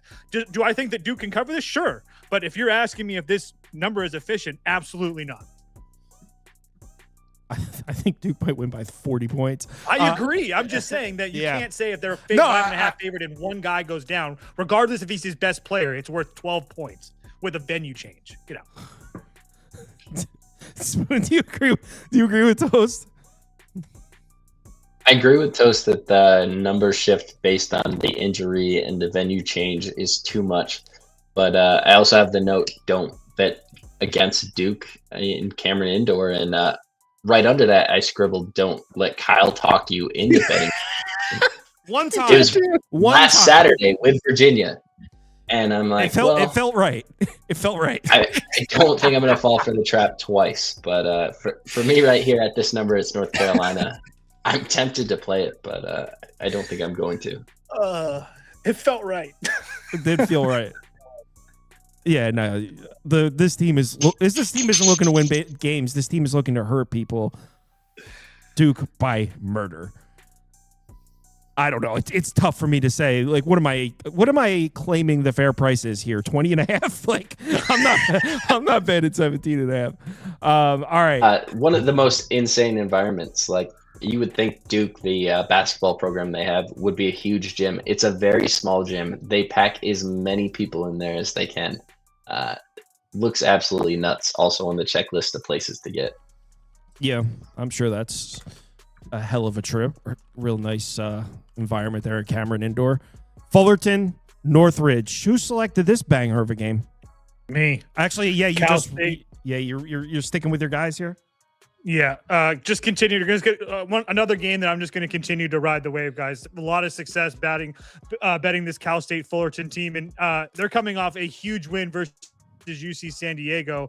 But that's kind of what I wanted to see, because even their last two losses versus Hawaii at home and UC Irvine on the road, they were combined by 3 points. And both of those teams are significantly better than this CSUN team. So I feel like we're continuing to get this Cal State Fullerton team undervalued. CSUN has played very well this year. I'm not trying to make a case that CSUN's bad. They have wins over Hawaii and whatnot as well. But for me, it's you have a team that in CSUN that's mediocre on both sides of the ball. They're like middle of the pack offensively, they're middle of the pack defensively. Cal State Fullerton can score the basketball. It's their defense that you have to worry about, and their defense has continued to get better, especially over the last few games. It's their offense that carries them, but they have been able to get some stops when it's mattered over the last month or so. I thought this game should have been 3.5 or so, and so I could get. I think I got 5.5 with Fullerton, but regardless, I took the points. Yeah, I this time of year I like taking the Cinderellas all the way up through the conference tournament. Yeah. Spoon Fullerton came back, got the win. You sticking with the Cinderella story here? I lean CSUN here. The 5 number is keeping me off it. Like if you would give me CSUN at 3, I would play it. I don't know. I think I would need 2 full possessions to even be interested in Fullerton. Obviously you guys are making money with it, so not trying to talk you off it or anything, but just at this current number, I still lean CSUN, but I would need 3 to play. That's where I would circle it. I cannot take credit for Fullerton. That was toasting his people. I was not in on that. In fact, I think I might have made fun of him for it. In my people. My uncle texting me everyone. Toasted his uncle. Providence Georgetown. Let's talk Big East. Man, the market's evaluation of Georgetown has been quite the roller coaster here through January into February. I felt like 2 weeks ago Georgetown was getting priced like freaking Villanova, and now they're. It's implied that they're a 1.5, 2 points below Providence on a neutral. Now there's the injury, right? He's still out. Isn't there an injury here? Oh yeah, KJ Lewis. Sorry, KJ Lewis. Yes. So there's still the injury there. I suppose that's a big factor. Yes. I really don't even have a first impression on this one. I'll get you some line movement if you guys would like. I was gonna say while you're doing that, Providence or pass for me. Not trying to bet Providence on the road, but I mean, Georgetown's been really, really bad, and they were bad before Lewis got hurt, and they just made them a little bit obviously worse. It would only be Providence for me. Does Kim English still keep fighting? I don't know, but it would only be Providence for me. This will been Georgetown -1 everywhere, and it's just sitting there. It doesn't look like anyone's even made a move into this market yet. Total has come down a little bit. There were 158.5. Now it's 156.5. Any thoughts here, Spoon? Or you want to just skip to the next one? I lean Georgetown here. Like this is a huge game for Ed Cooley. Coached at Providence for a very long time. Was born in Providence, grew up there. This Georgetown team has played awful, obviously coming down the stretch here, but I think Ed Cooley, if there's anything he's skilled at as a coach, it's motivation and getting guys up in certain spots. Got picked on right there around Martin Luther King Day for those picks, but he showed up in both the games. I stick with it, and I think here versus Providence, it's kind of the same story. Kim English is been relieved of his duties. I was trying to check to make sure that he's actually going to be the coach here tomorrow. I was going to say, I didn't even know if he's going to be on the sideline or not. So with that built into it, if Kim English is on the sideline, the Providence fans have not been scared to lay into him. I know they're not happy with Cooley. I think this is going to be a fun game to watch tomorrow. I think that crowd is going to be one of the more animated Providence crowds we've seen in a long time. So I'm interested in Georgetown here. I would rather have plus money associated with a money line to move on it, and I don't know that I'll get that, but I lean Georgetown. I'm curious of why the under took some money. This should be such a slap. Oh, I'm sorry. This is Georgetown home. home game, not Providence. My bad. Yeah, Georgetown. Because they're two of the worst defenses in the conference, I would have guessed. So why did the I just want under to take Monday? clarify that because the Providence. you said that's under. what I said. Shit, I have no idea then. Yeah, totals come down a couple points. These two teams cannot stop turning the ball over. This should be like the sloppiest.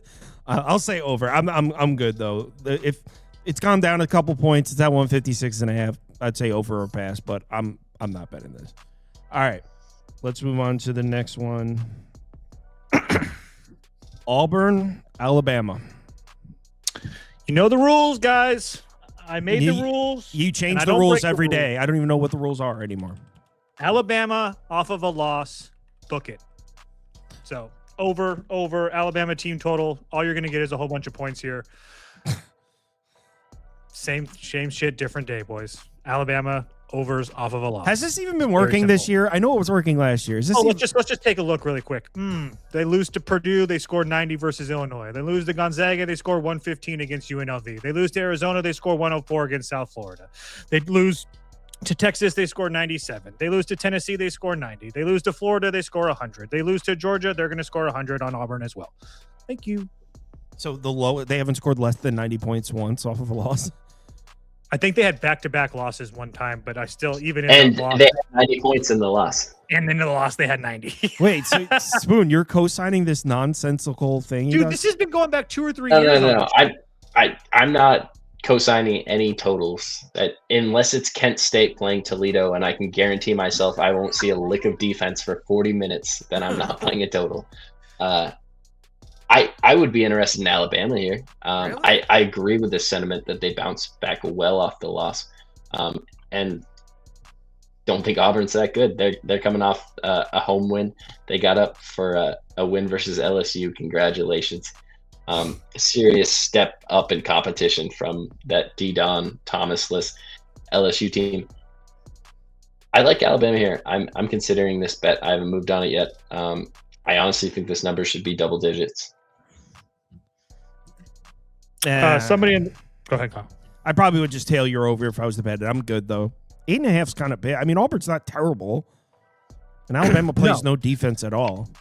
And somebody in the comments, and we don't, but this isn't like me trying to go back and forth, but somebody asked, why do they have Auburn in the tournament and not Miami of Ohio? It's strength of schedules is what you're going to hear a lot about. Auburn's played the hardest strength of schedule in the country. Miami's played the worst. So that's what you're going to argue. We're not going to talk about it right now, but that's the argument that for most people. There's 0% chance Miami can be left out of the tournament. They could lose their first game right now. They have to put them in. They went undefeated throughout the course of an entire regular season. There's no argument against that. Red River. Well, the basketball game's not called the Red River rivalry. Oklahoma, Texas. People in the group chat were saying they wanted to get in on Oklahoma at 7.5. Are there still 7.5s? Yeah, there's plenty of 7.5s. In fact, Circa has moved up to 8. No, I'm sorry. Circa opened at 8. So mostly 7.5 here. I mean, I guess I agree that it might feel a little high, but I don't know. I do think there's a gap between Oklahoma and Texas. I've been saying Oklahoma's undervalued, but Texas is certainly a pretty good team. I actually think 7.5 sounds pretty efficient. Toast, what do you think? I agree that it's efficient too. I think Texas is a lot better than people give them credit for. I think that, losing to Arkansas and Florida and then a Georgia game that, they kind of made a run in the second half. But regardless, I don't think they're playing that bad. But I do think that I do think that you can still talk about Oklahoma being good. I mean, they have a couple really bad losses on their schedule. Like the Missouri one obviously sticks out like a sore thumb. But after that game, they lose to Arkansas by 4. They lose to Texas A&M by 4. I mean, they have a lot of games where they probably could have won if they just would have not been. They've made a lot of stupid mistakes, and that's probably why I'm kind of holding off on them. But I do think that Oklahoma. I mean, because remember a month back we talked about how good Oklahoma's been playing and yada yada yada, and now they're finally winning games. And Texas isn't even playing that well.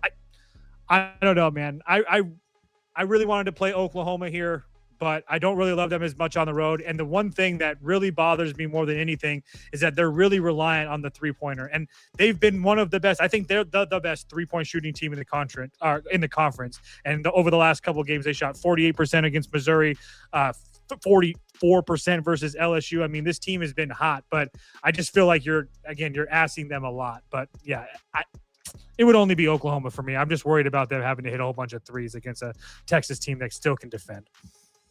I kind of disagree. But I don't know if I'd lay with Texas. What do you think about the over here? I mean, I know Oklahoma doesn't run the fastest pace, but neither team these teams can't even spell defense. Both teams can score. We should see a ton of 3-point shooting. What do you think of it? Both teams can shoot free throws over 75. Yeah, I'm down. I could see that. What's the number? 153. And it's come down. It opened at 155.5, came down. I think it goes right back up. What do you think, Spoon? What do you think of a possible over, and what do you think of the 7.5? I think it's rather efficient. I lean Texas here. So they've had some issues playing with pace, and it's reflected. I mean, the 4 teams they played recently, all top 30 in the country in pace between Georgia, Florida, Texas A&M, and Arkansas. They got the win versus A&M.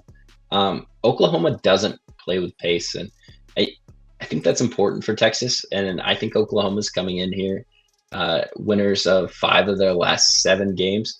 I think this number might have been closer to 8-9 had we moved this back a little bit. They've already played once. Texas won that game 79-69. I think Texas is very comfortable playing at the pace of play that Porter Moser and Oklahoma play at right now. I think this is a good setup for them to get a win. I'm not comfortable laying the more than 2 possessions with them right now. I disagree. I would be on the Texas side. Wine Time Sports is in the comments. He's on Texas as well. I agree with that, but I'm taking the over. It looks like I can get a nice trade on Kalshi. -105, 154.5, 153.5. So I was yesterday not having a great day. I want to say 2-4 finished up. When Wine Time texted me, I think I was 0-4, and he was like 8-0 on the day, and I was like, "Nice work, man." Yeah, good to hear. Absolutely killed it. Good to hear. 154.5 -105 I could get. What do you mean you don't recognize my password? It's your face. No, it doesn't do the face. You can change the settings. I thought I did. Sorry to hold the show up. Is there still 7.5? God damn it. Oh my God, this moved up 10. I'm not taking this. This shit's jinxed. It's two in a row. Moved right in front of my eyes. They're listening. Yeah. They're like, Kyle's thinking about it. They're terrified of that over I was about to hit. Dude, there's an 8. There's 8s. I don't want to deal with this. I'm missing something. Yeah. When you're missing that, you're wrong. And Texas is Northwestern Minnesota. I added this one. We don't have to spend much time on it. Any thoughts, or should we move on? I'd love to take another stab with the Fighting Chris Collins here, but it would only be Northwestern for me. I think that I think Northwestern's just as good, if not better, and you're catching 3 points. I obviously it's on the road, and Minnesota at home has been a little bit better, but it would only be Northwestern for me. I don't really have any interest betting it, though. Yeah, I'd probably be taking whichever team is getting a full possession in this ugly-ass, slow-ass matchup. Should be the slowest game of all time. If you guys want to see the pace for these two teams, holy hell. 61.1 possessions for Northwestern in their last 5 games, 59 possessions per game for Minnesota. So these are 2 of the slowest paced teams in the country. This should be slow. Yeah, probably. I guess I'll lean Northwestern, but I'm good as well. Spoon, any thoughts, or should we skip? I'm surprised that Toast isn't on Minnesota here. He loves Colorado State. They're the hottest team in the country, and it's not the same. Nico doesn't have the same. It's not the same Nico. It's not right now. Who's the one that taught Farik Manesh everything he knows? It's Nico Medved. They play really clean basketball in Minnesota. I think at home they have a really nice environment. They've showed it. They've been able to beat really good teams in this conference like Iowa, Michigan State, UCLA. I think they can beat Northwestern. The peaks of Minnesota basketball at home are very high, but they can also play bad games. They dropped a game recently to Maryland, 67-62, and just that range of outcomes kind of keep me off this. But I think Minnesota should be more than a possession favorite here. It's not enough to make a move on it, but I do strongly lean to Minnesota. If Northwestern took money, I might be interested if this continues to come down. And I know that we've talked. talked about it on the show a couple times. Jalen Crocker Johnson won't be back, but Minnesota did beat UCLA without him at home, so they definitely can get up and beat a good team. There's no question about that. Spoon, you said if Northwestern took money, in fact, Caesars just moved to a flat 4, so it looks like the Gophers are taking some money. Next up, they're not going to give me the lines I want. Surprise. Nah, they're scared of you. UCLA. These two teams just played. They're playing again. UCLA, USC. Yeah. All right, what do you guys got for this one? I bet USC at the opener at 3.5. So nice work. Thank you. Wait. Yeah. What? You bet UCLA? Correct. You At said 3.5. you said USC. Oh, did I? All right, my bad. UCLA minus 3.5. Them and UNLV are my West Coast teams that I'm really riding a lot. Colorado State's there, but UCLA and UNLV have been the two teams that I've been kind of not going away from. I feel like they're still continuing to be a good team. And now we're finally starting to see Donovan Dent be the Donovan Dent that we once saw in New Mexico. So the points aren't there, but the dude is absolutely pitching the ball around like no one's business. I think he has like 22 assists and 2 turnovers the last 2 games or something like that. I think that UCLA just absolutely destroys this team. And I think that I was getting a discount because of how bad UCLA has been on the road. But keep in mind that doesn't mean anything. They're still on the West Coast. UCLA on the West Coast doesn't lose. They lose on the East Coast. UCLA wins this. I wouldn't lay 6 though. Just for hell no. You can only look at USC now. The opener couldn't possibly be off by that much, right, Spoon?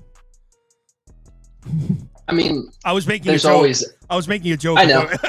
So specifically with that, there's always like a peak. You have to look for a peak, and you have to look for signs of that peak. Generally, that is when a bunch of money continues to come in and the line stops moving. I don't know if the line stopped moving yet. Obviously, I missed the number with UCLA. I think they're playing good basketball right now. Toast was very high on this team coming into the season. They didn't play great basketball in the middle of the season, but that doesn't mean they can't now. Huge win versus Illinois, big win versus Nebraska, blew them out. This USC team obviously hampered losing one of their better players late in the season. This is UCLA for me, but I missed the number, so I won't be involved. Yeah, you got minus 3.5 Toast. That's a hell of a ticket to be holding. But if it went to like 7.5 and I saw Circa move back to 6 and DK was sitting there at 7.5, I would hit the 7.5 button, Kyle. On USC. Yeah. Yeah, I agree with you. But I would hit the 7.5 if it dropped down to 6, whether it opened at 11 or 3.5. But there's no overreaction to injury information in this case. Not at 1:43 a.m., bro. These viewers are bounds. Me and Spoon were having a long text debate before the show about that. That's the inside joke. Texas Tech BYU in. Damn, this is an awesome game. Mm-hmm. All right. That's why I clicked it. So, I guess the first question is, what do we think this number would be with Toppin? Texas Tech minus 3.5, maybe. So they played January 17th. What was the number there? I feel like are we doing this with Toppin and Richie Sanders, or are we doing with this Toppin and just Richie Sanders? So both played. Saunders and Toppin both played on January 19th, right? Yes. And that was in Lubbock. I'm pretty sure. What was the close? What was the close on January 19th? I could look it up if you guys don't have it. I don't have it right in front of me, but I can tell you. I'll get it. So January 19th, both teams were at full strength. Saunders played, Toppin played, and this line closed BYU plus 2.5. So these two teams were pretty much even on a neutral on January 17th. We all took Texas Tech. I remember that specifically. And now they're pretty much equal. Without still. I don't know if that's accurate. I think Texas Tech might be a little bit better. BYU. Actually, I don't know. No, but I think the line implies they're still pretty much equal. Agreed. I guess was what I was trying to say with that statement. Not that I agree. I believe that. Yeah, I agree with you as well. I think Texas Tech is slightly better than BYU. BYU is disappointing.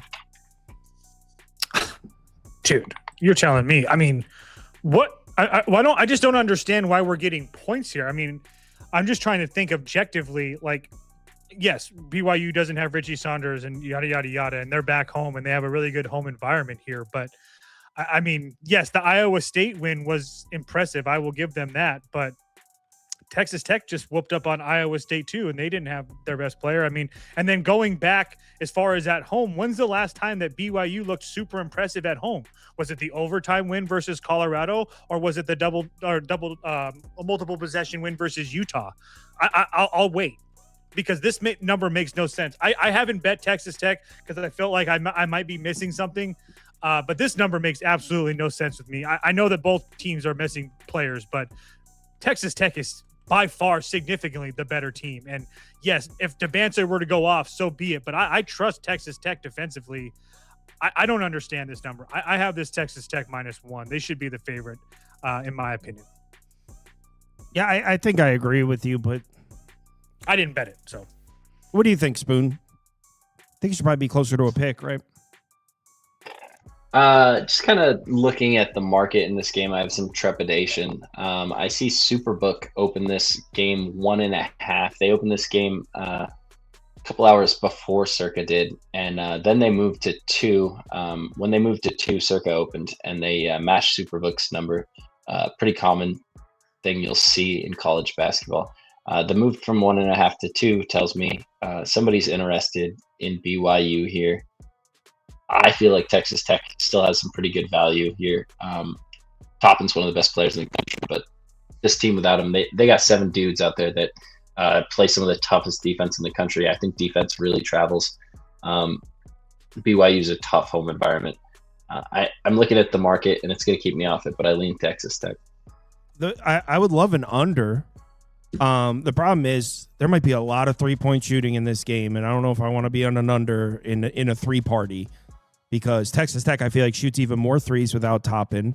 BYU loves shooting threes. Yeah, I'm good. Damn, this is a great game. I'm not betting Texas. It will be a great game, but BYU off of 3 losses get to come home to finish the season. Right. Put a cherry on top versus Texas Tech. I could really see it happening. And it's mostly down to 1.5. This will be a great game. Yeah, and it's mostly down to 1.5 now. If you can even get a BYU -110 close, All right. So there's the 2.5, 120 on the opposite side. You can still get, dude, on MGM, dude. I'm like, dude, don't do it. I'm not gonna do it. I don't think it's a good practice to regularly take bets that are priced over 110. I think you have to have a serious edge involved with moving on those numbers. For myself, at least. I think if it drops to a -110, I think BYU might have a 52.3% chance of winning. Well, fair.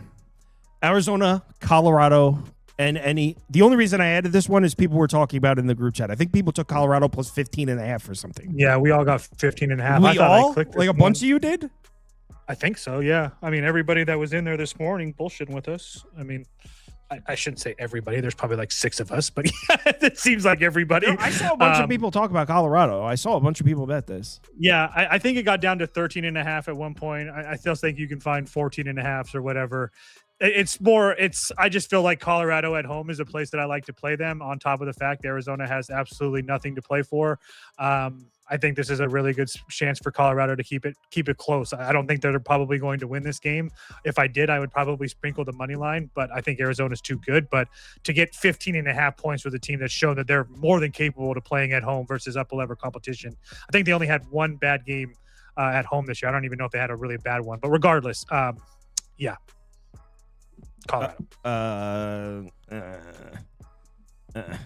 Spoon. I honestly don't know. I honestly don't think that you're going to see like Koa Pete and Jaden Bradley and stuff play their normal 28 to 30 minutes. I think you're going to see them around 20 minutes. Both those guys have been dealing with injuries in some way or form. I think that Arizona just wants to get in and get out. That's just conjecture, but that's part of the reason why I bet Colorado as well. What do you think, Spoon? Not getting in front of Arizona right now. I understand it's Colorado senior night here tomorrow. I get it's a really tough road environment. Not only do you have to go there and deal with all the fans, you have to deal with the elevation involved with traveling to Colorado. But feel like this Arizona team is in a spot where they're kind of trying to play for which number 1 seed they're going to receive. And to do that, you have to blow some teams out at the end. So I feel like all the motivation is there for them to wreck Colorado tomorrow. I don't have an edge in this game. I'm not going to move on it, but I would not get in front of Arizona. I would just say over. Colorado shoots a lot of threes. They run a fast pace. Arizona's completely clinched everything Big 12 tournament-wise, right? Mm-hmm. Yeah, so what motivation do they have to slow the game down? Maybe just play a little loose, speed ups, take some shots. Probably just go over. I'm good, though. Next up, our last college basketball game, Washington, Oregon. Spoon? Or toast? Or toast? Well, Spoon made a face. He's got to go now. Oh, okay. What did the face mean, Spoon? The face was just seeing that Circa moved the number already. Circa doesn't do a lot of early moves, and it just happened a couple minutes ago. It went from Washington as a 1-point dog to a pick -110 both ways. These early moves don't have that much associated with them. You have to remember that there's not limits, or there are limits right now. So the amount of money you can bet is much smaller than what'll get down later. But a book like Circa moving a full point here already is kind of alarming to me. My honest thought on this game is Oregon shows up, finds a way to win this game at home, finish the season outright. Don't think Washington's that great. I don't know. This is a tough game. Toast, any thoughts? Nope.